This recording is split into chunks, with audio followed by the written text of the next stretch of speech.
de Dieu. Merci de nous accueillir une fois de plus dans vos maisons. Nous revenons chez vous avec notre thème que nous avons eu à exploiter il y a quelques semaines, qui est la destruction des autels maléfiques de nos familles. Nous allons remettre ces moments précieux entre les mains du Seigneur et nous vous invitons à nous suivre nombreux sur le lien qui vous sera communiqué et sur Facebook et Instagram. Éternel Dieu Tout-Puissant, nous te louons, nous te disons merci pour ces moments merveilleux, ces moments de partage. Merci Père éternel parce que tu as utilisé ta servante encore une fois de plus pour transmettre le message selon les familles que tu as prévues au travers la destruction des autels de Baal dans nos familles. Laisse que ton règne vienne et que ta volonté puisse s'accomplir et que le message qui est destiné à ton peuple, Père éternel, puisse agir à la seconde même où ils ouvriront pour écouter ton évangile, ta parole, parce que ta parole est puissante, ton nom est vivant. Que la gloire et la louange te reviennent par le nom tout-puissant du Seigneur Jésus-Christ. Nous condamnons tout ce qui ne confesse pas ton nom. Nous prenons autorité pendant toute la prédication et nous invoquons le feu tout-puissant, qu'il puisse agir pendant la prédication, qu'il puisse prendre possession de toutes les âmes, de toutes les maisons qui seront connectées pendant ces moments de prédication. Au nom de Jésus-Christ, agis puissamment, que ta main puisse agir, ta main illimitée. Gloire à toi, Père Dieu Tout-Puissant. Merci Seigneur Jésus-Christ, merci peuple de Dieu. La fois passée, nous avons eu à parler du rôle de l'autel maléfique dans nos familles. Nous avons vu la définition que c'était un haut lieu où l'être humain rend culte à un esprit qu'il estime supérieur à lui. Dans ce cas précis, nous avons dit que l'esprit supérieur devait être l'esprit de Dieu Tout-Puissant. Mais malheureusement, ce qui se passe dans nos familles, c'est que l'esprit en question, ce sont les esprits des ancêtres, c'est un esprit dans les arbres, c'est un esprit dans les poules, pour lequel on a consacré la virginité des filles, pour lequel on a consacré toute la vie professionnelle des garçons, pour lequel on a consacré toute la fécondité des générations. Et c'est dans ces esprits, dans ces hauts lieux infects, où nos ancêtres ont eu à rendre grâce au Seigneur. Ils ont eu à sacrifier des vies tout entières. Ils ont eu à prendre des poules, des bœufs, des chèvres, toutes sortes d'animaux présentés à ces autels-là. Et avec suivi des paroles, des imprécations, de sortes de prières qui aujourd'hui nous ont condamnés. Parce que lorsqu'ils faisaient toutes ces pratiques, ils nous avaient dans leur rein. Nous avons vu la fois passée aussi que tous ces sacrifices, ces offrandes avaient un but. Pour eux, c'était soi-disant de perpétuer la richesse, de perpétuer la protection, de perpétuer le don d'écoute et d'échange avec les esprits qui les animaient, les esprits dans lesquels ils avaient foi. Et dans le rôle des autels maléfiques, nous avons vu la fois passée qu'il fallait vous référer à Jérémie 10, du 1er au 12e verset. Le livre aussi de Jérémie 11, du 1er au 5e verset. Peuple de Dieu, ayant l'habitude de lire, la meilleure prophétie, c'est l'évangile, c'est la parole pure, c'est la Sainte Bible qui parle au nom de Jésus-Christ de Nazareth. Et nous avons vu que le rôle était de nous condamner. Lorsque vous allez dans le livre de Deutéronome 7, à partir du 4e au 9e verset, et c'est de nous écarter de la vérité, de notre vraie destinée, c'est de nous limiter dans notre vision, dans notre état spirituel, dans notre état d'âme, c'est de nous faire demeurer dans les ténèbres, dans le gouffre, dans l'abîme. C'est de nous corrompre, c'est de corrompre notre âme, notre esprit et de travertir notre intelligence. C'est de nous humilier, c'est de nous orienter dans le mensonge en utilisant l'erreur.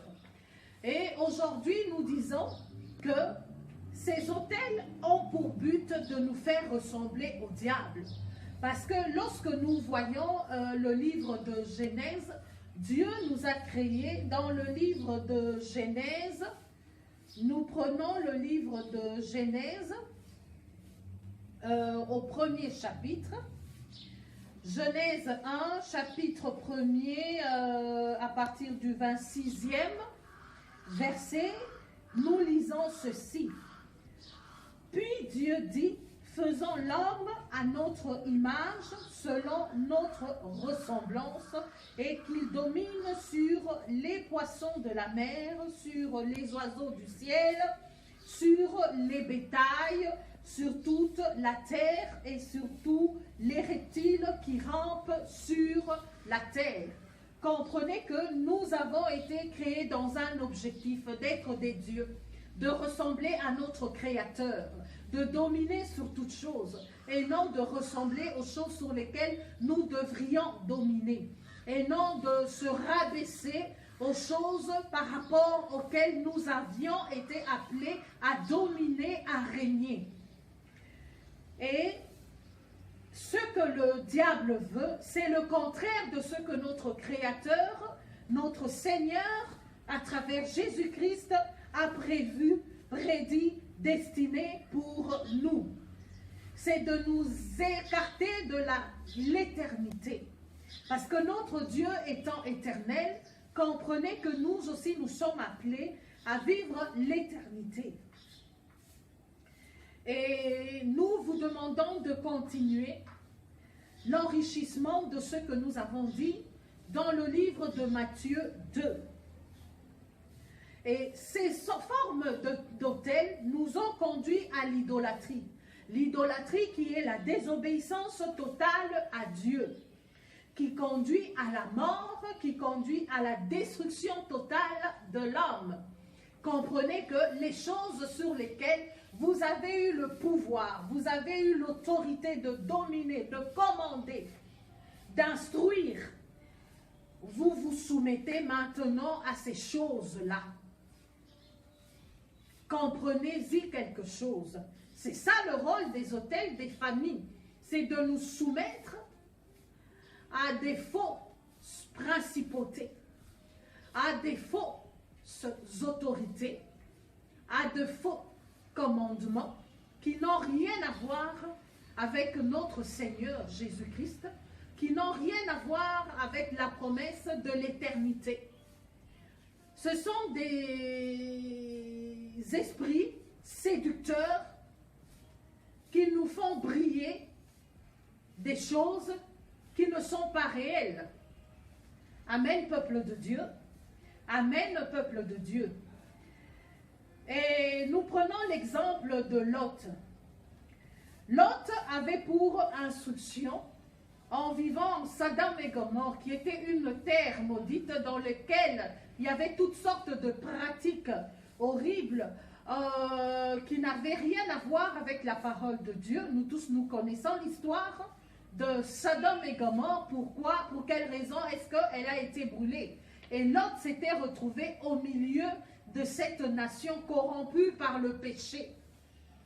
Pour eux, le péché était devenu normal, comme nous voyons au jour d'aujourd'hui que le péché est devenu de plus en plus normal. On nous parle de l'homosexualité, ce n'est pas un fait qui date d'aujourd'hui, c'est un fait qui date même d'avant la venue du Christ.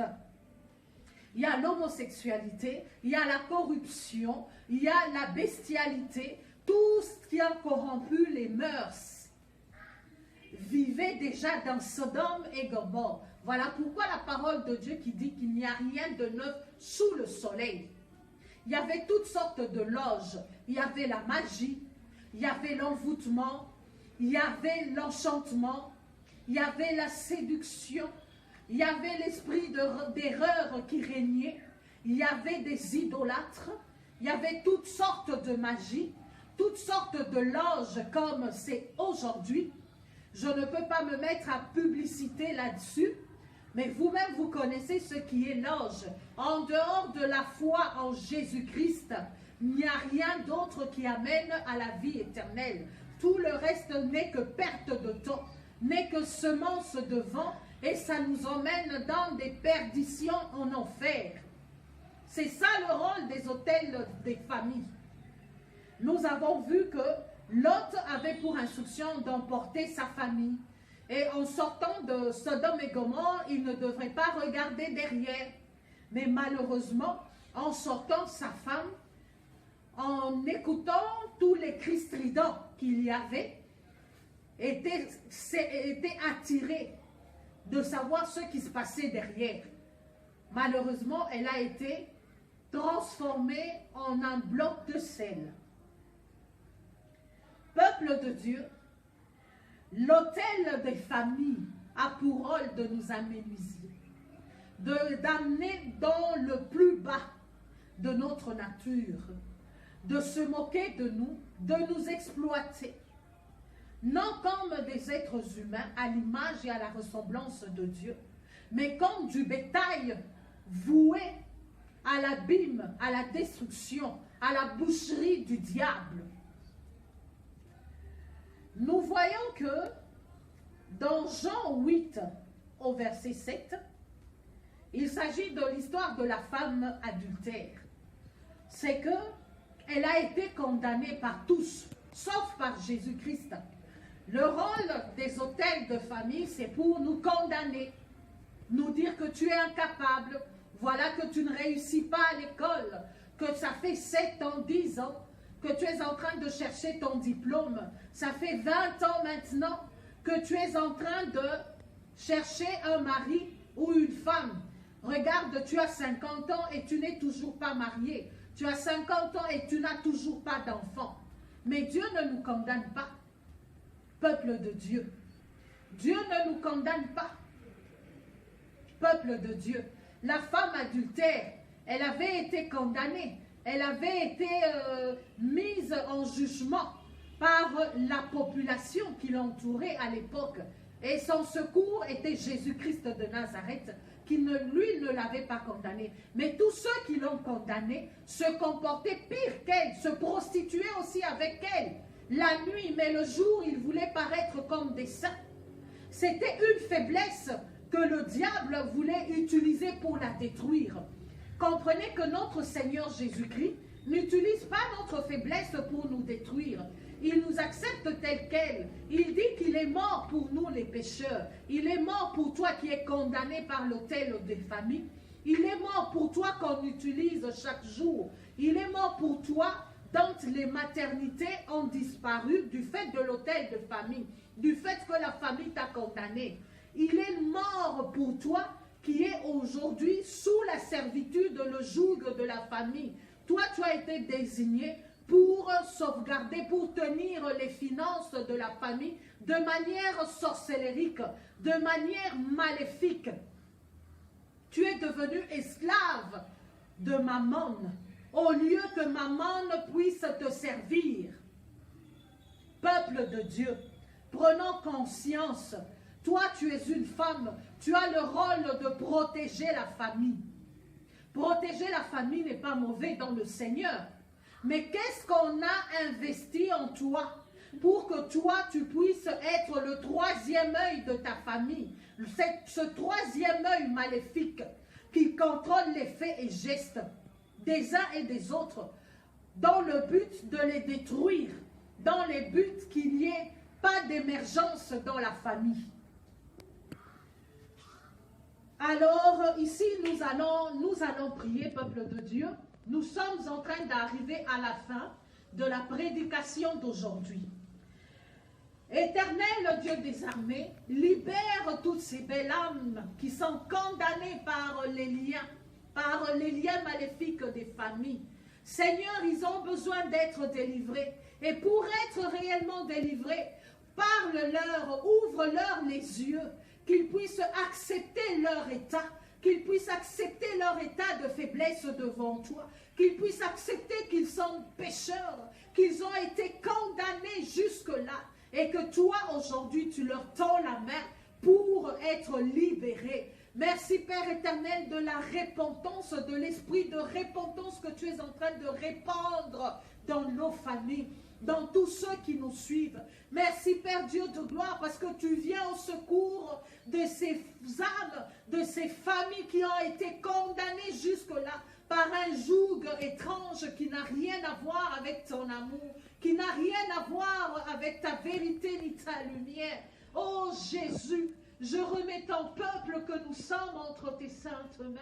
Viens nous libérer, viens te glorifier dans nos vies, viens te glorifier dans nos familles. Nous invoquons ton règne, peuple. Oh Seigneur, sur ton peuple.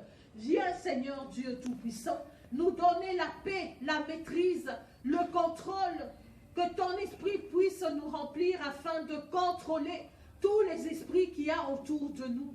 Remplis-nous de ta lumière éternelle, Dieu Tout-Puissant. Nous brisons toute forme de limite, une limite spirituelle qui nous empêche, Père éternel, d'adapter et de comprendre, de capter le message que tu nous as réservé ce soir. Nous brisons toute forme de limite que ce soit dans le plan spirituel, que ce soit dans le plan de la foi, que ce soit dans le plan, Père éternel, financier, que ce soit dans les limites qui nous ont été imposées, ça et là, dans nos vies, dans notre existence. Oh Jésus, merci Père éternel de nous révéler, parce que ta révélation est condamnation à tout ce qui est révélé. Que la loi du Tout-Puissant puisse nous libérer, puisse s'établir au sein de nos familles, dans nos vies, au nom de Jésus-Christ de Nazareth. Amen. Peuple de Dieu, merci et à la prochaine.